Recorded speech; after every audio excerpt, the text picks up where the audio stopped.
Nikki, please note the roll. Is there, oh, go ahead for public comment, I'm sorry. Is there any public comment? Any emails? No. Received? Nope. We'll move on to the consent agenda items. First is going to be the minutes of the regular meeting of the Board of Directors held on December 6th of 2023. Also, the regular meeting of the Michigan South Central Power Agency Board of Commissioners held on November 2nd of 2023. Also, the work session of the Michigan South Central Power Agency Board of Commissioners held on November 28th of 23. Also included is the departmental reports for the Board of Public Utilities, operation reports and financial statements for November of 2023. The bills and accounts for period ending December 31st of 2023, and also the power supply cost projections. Any questions on any of those items? No. Need a motion? I'll make the motion. Got a motion of support? All in favor say aye. Aye. Any opposed say nay. Motion is passed. Moving on to the regular agenda. First is going to be the 2023 Community Impact Report. Abby, you are up. Good evening, everyone. Thank you for having me. I'm just here today to give you a quick overview of our community impact in 2023. See if that's going to click today. Maybe, Hold on, maybe not. maybe. It's not working, Nikki. No, I know. I have to do this. Okay, that's fine. All right, so looking at 2023, we started the year off with 5 main goals. We wanted to define the Department for Community Engagement, increase the city and CBPU's involvement in the community, understand the CBPU's target audience, modernize and improve communication efforts, and develop a fair way to review sponsorship and donation requests. So to achieve these goals, we worked on measuring and tracking the following: major projects, volunteer hours, employee giving, sponsorships and donations, events participated in, awards and recognitions, mutual aid, blood donations, non-perishables, and toys that we donated, as well as we tracked our social media and our website analytics. So just a note for this presentation too, some of the data is not exclusive to CBPU, so it also includes the CBPU's efforts, or the city's efforts. All right, so the department rebrand. The first major project that we completed in 2023 was the rebranding of the marketing department to the Department for Community Engagement. We really did this for a number of reasons, but the primary reason for the rebrand was to create a brand identity that really resonated with our customer owners and reflected the department's responsibilities. Previously, the marketing department was never formally publicized to the community, and the new rebrand really allowed the department to begin to establish connections and just facilitate those relationships. All right.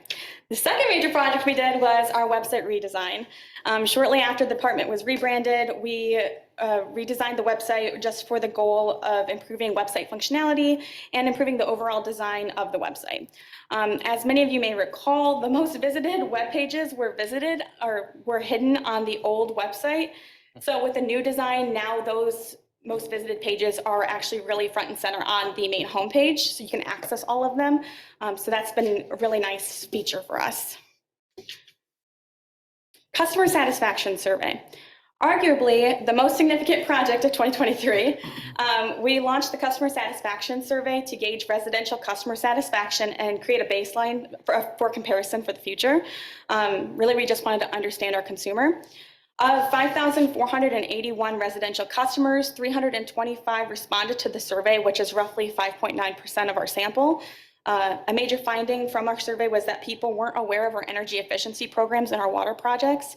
The survey also indicated that people preferred to be communicated with via text for an outage. And we're really using that data to be able to explore text-based communication platforms and improve our marketing campaigns. All right. As we mentioned, there's a lot of different projects we're doing, but one of them that we did was we established a sponsorship committee, and that was to develop a fair way to review sponsorship and donation requests. In March, we launched the committee, and it's made up of 6 members. The new sponsorship committee meets as needed to vote on sponsorship and donation requests. They recommend to approve or deny a sponsorship for a specific amount to the utility director, and then a decision is made and the organization is notified of that decision. Okay, continuing on. I think this is one of the last major projects that we did, but this was really throughout the year. We do a lot of strategic marketing campaigns. Between 80 and 90% of our yearly work goes into the strategic marketing campaigns, and that's really just to communicate information to the public. In 2023, CBPU alone had over 25 campaign topics, which some of them are listed there on that slide, and you can really go through all of them.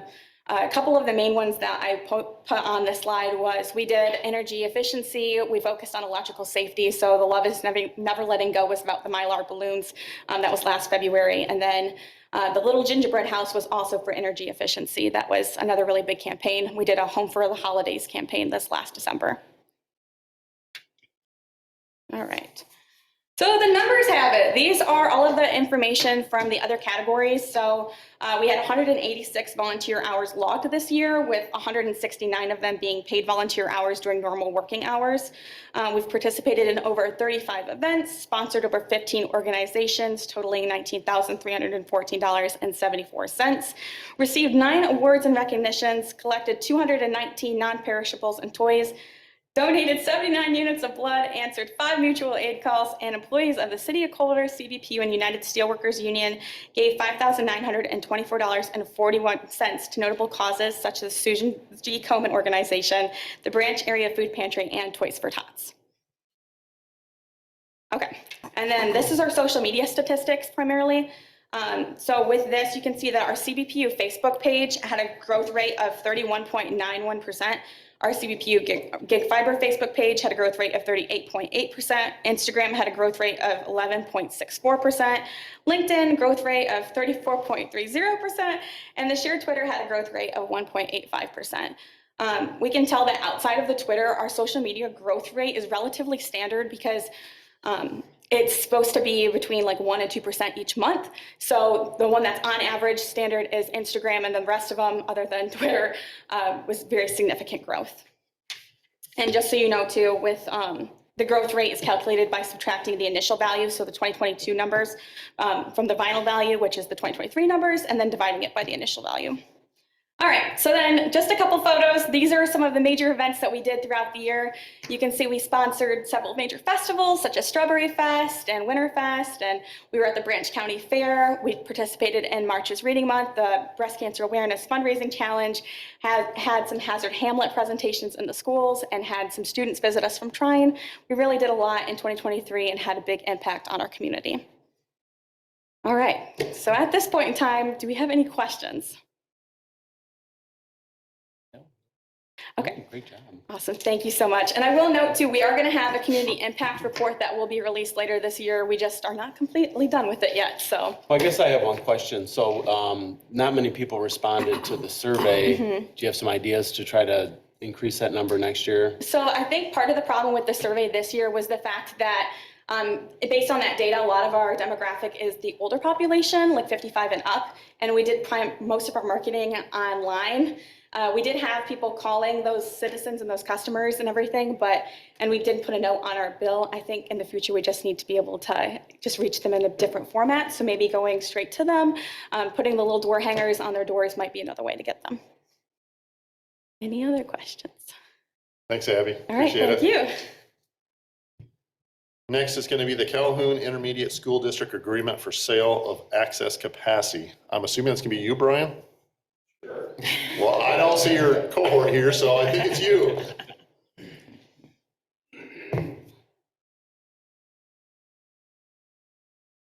Good evening. 2003, we entered into an agreement with CISD, Calhoun Intermediate School District, to, I hate to say lease, they have a 24 count fiber that runs all the way from Teconcha all the way into Coldwater School, decommissions at, Munson and US 12. We take 5 fibers from there into our J Street Hub building. So that agreement has expired, and we're just basically wanting to renew that agreement to keep those 12 fibers and the 2 that we use going back and forth to Teconcha. For, as it says, 10 years, and then a 1-year renewal until one of us gets sick of each other. So It costs us a whole $12 per year. It's a good deal. The only thing we're hamstrung on is maintenance. So if a tree falls on the line, we take care of the maintenance on that line, which they don't have the ability to do that. And as long as you don't have any storms, it's a win-win for us. So So if you remember, this was the line that was out of service that we thought we were going to drop all of the internet customers for a few months back. So this is where the telecommunication department went in and repaired all the fiber that had gotten taken down by the tree up into Concha prior to the other feed coming in that needed to be taken down for other storm-related issues as well too. So this is that feed that runs through and brings us our internet feed coming from the outside world. So if this line goes down, how does that affect Coldwater? So we have it's a redundant system. So as long as we don't lose both feeds, we're fine. And that's why we have it, and they go opposite directions as well too. They're not on the same poles, they're not spliced on the same area. They go in opposite ways, similar to the transmission system, the 3 transmission feeds that we have coming in on the electric side. and that's another benefit is all the pole agreements and everything are through CISD with consumers. So we don't have to deal with any of that. So it's just kind of free use of a couple fibers to get us to the outside world. So why don't they charge us more? There's rules and regs on, because it's an education system, on what they can use it for or what they can do. Selling rights to that or is not something they can do. So, For us. yeah. Because they could sell, if they could, they'd sell it as dark fiber and make lots and lots of money. Right. Any other questions for Brian on it? Okay, All right, thank you. thank you. We do need approval. And this is, they might add a exhibit at the end. They still haven't decided yet. That's a map. Yes, right. Yeah, so what we're asking for tonight is tentative approval. There may be, I talked to Megan this morning about it. She doesn't see any final things, but she wants to take one more look at it. And because of the Munson and 12 location, that was a little in misunderstanding between us and CISD. Now that we know where it's at, we just need to revise the maps in order to put that in as Exhibit A. Now, the original contract didn't have an Exhibit A either, but now we're actually going to put one in so that everyone knows where the fiber goes. This is pending final legal. Motion to approve? Thank you. Support. Got a motion support. All in favor, say aye. Aye. Any opposed, say nay. Motion is passed. Next on the agenda is the Voltec expansion, electrical aid in construction. John Springhall. I thought there was an agreement, so I, There was an agreement, yes. Andrew wrote the memo and I said, I'll do the presentation. So, as you can see from the memo, Suzuki, Voltec has been Board of Public Utilities customer for over 50 years. And they recently announced a $38 million expansion. Well, during that expansion, we expect that their load's going to be increased approximately 40%. And part of this expansion is going to require us to build a new mainline feeder down Butters Avenue. We need to extend that infrastructure to their new facility. And in doing so, per our rules and regs, the load is going to qualify for economic development incentive. So in developing the estimate, we need to consider their electrical load and demand, and wanted to see how that was going to offset any capital outlay that we would have over a 4-year period, and look at the improvements that for that customer and see how they could be utilized to benefit our utility as well. So it was determined that this new mainline feeder along Butters would provide intrinsic value for the Coldwater Board of Public Utilities. It's going to be able to serve future growth in the area and also give us future tie points for our circuits to create better reliability. The estimated cost of that expansion is approximately $148,000 in materials and $150,000 in labor costs. We estimate over that 4-year period that Voltec will contribute approximately $260,000 towards that capital outlay. And the remaining would be $40,000 that we would expect Voltec to pay for their aid in construction. Based on this estimate and the factors that we just talked about, we recommend that the BPU board approve the extension materials for the Voltec plant expansion in the amount of $148,079.02. And I'd be happy to answer any questions you may have. This coming off the new Butters substation? Yes, it would be a circuit that has been put out and ready to go out of the new Butters substation. Future is going to serve any industry that expands in that area, and I think our water treatment plant would be a good area that we would end up contacting with that circuit as well.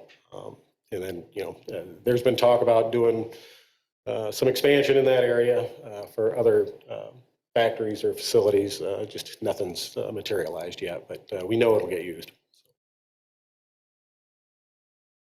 How are we setting for like transformers? Is this going to change up how we're doing our transformers out there for that new addition?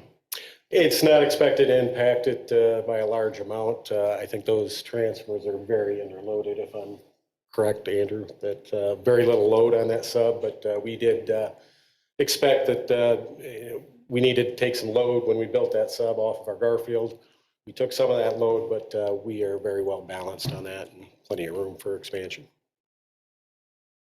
Yeah, if you remember right, last year at this time, you guys had approved the purchase of the transformer for their expansion with their reimbursement for that, which transformer hasn't shown up yet, but it's in the mail. Check's in the mail. Any other questions for John? No. Thank you, John. Appreciate it. I'm going to have John Willett abstain from this vote. Yes. I'll move to approve the plan. Do we need to approve him abstaining first? Is that a separate? Council it is. Well, separately too, if somebody abstains. Go ahead then. I'll make a Abstain. motion for John to abstain from this. All right, I'll support that. And we got a motion of support. Let's do a roll call vote on it. Okay, sure. President Stevens, Yes. Vice President Ohm, Yeah. Member Mackin. Yes. And Member Whelan. Yes. Right. I'll make the motion to Thank you. approve the request. I'll support it. And we got a motion of support on it. All in favor, say aye. Aye. Any opposed, say nay. Motion is passed.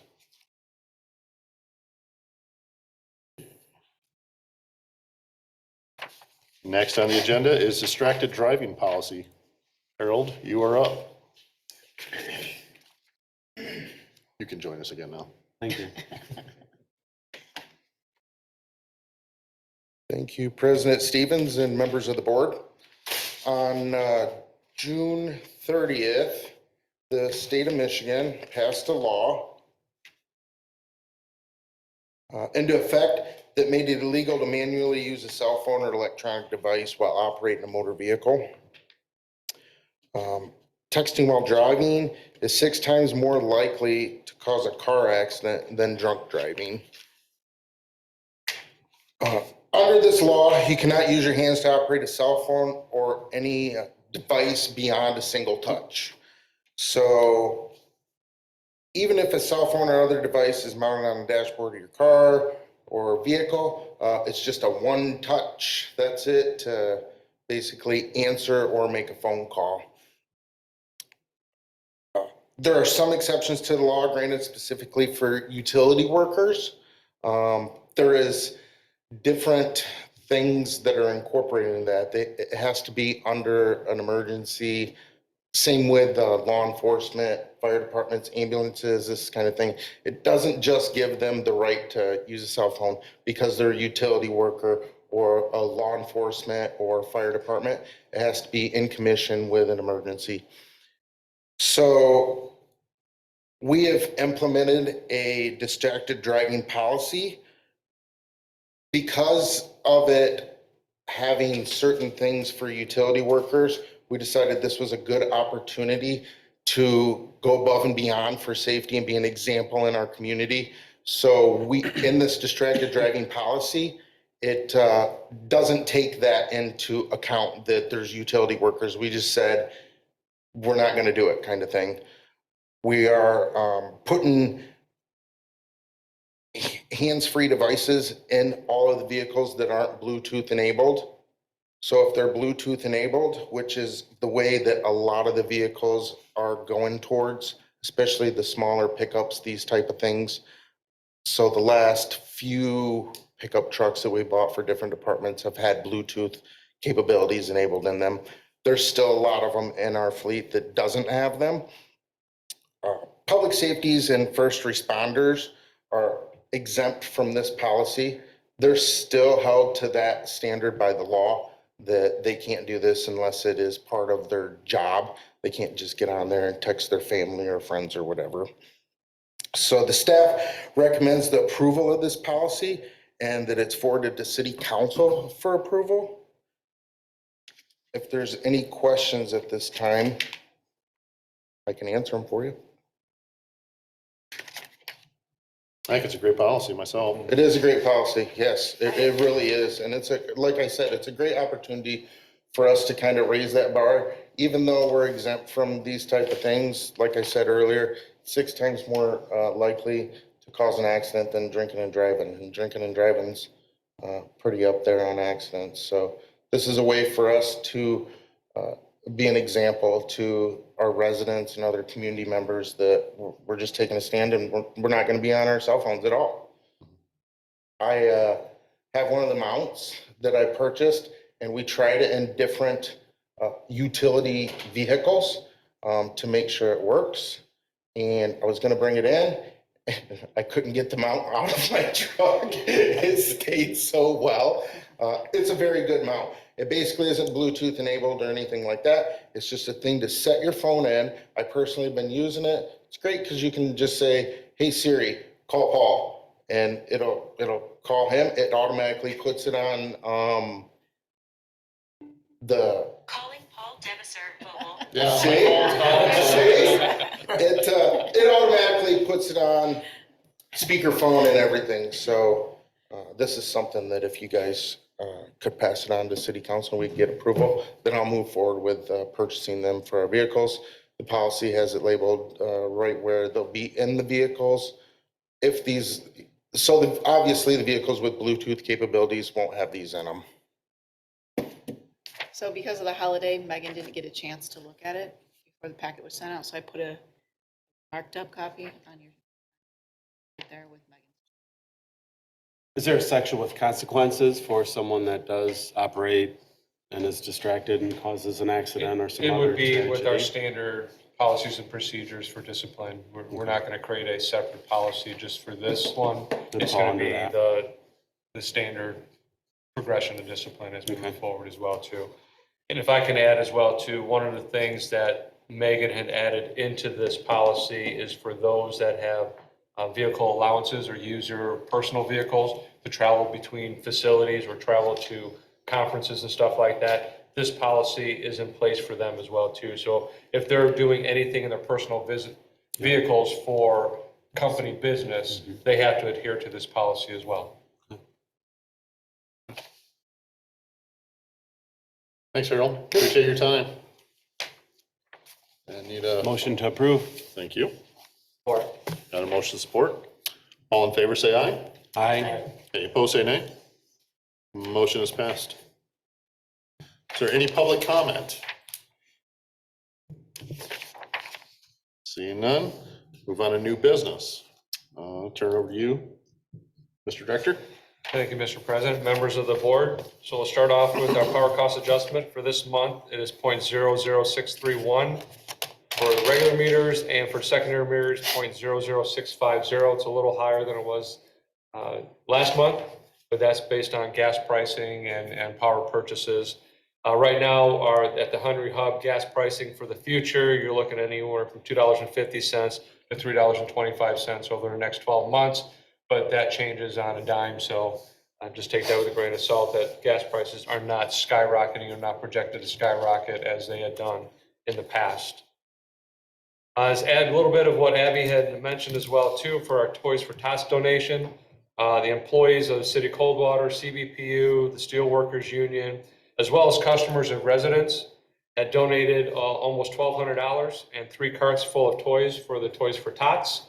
This is our 27th year doing it. If you remember right, that the Toys for Tots, the Branch Area Marine Corps, had talked about being their 30th year, so we're 3 years short of keeping up with them, but we're going to continue as this is a great thing for them. Citizens Academy 2024, the registration is now open. It will begin, our registration is open until January 9th. The program will begin on February 8th, a little different from last year where it was once per month. This will be a 7-week program starting in February, going through March on every Thursday. We feel it's going to keep the interest of the participants moving forward and instead of losing and dropping off participation. As of this morning, when I talked to Keith, we had about 7 applicants.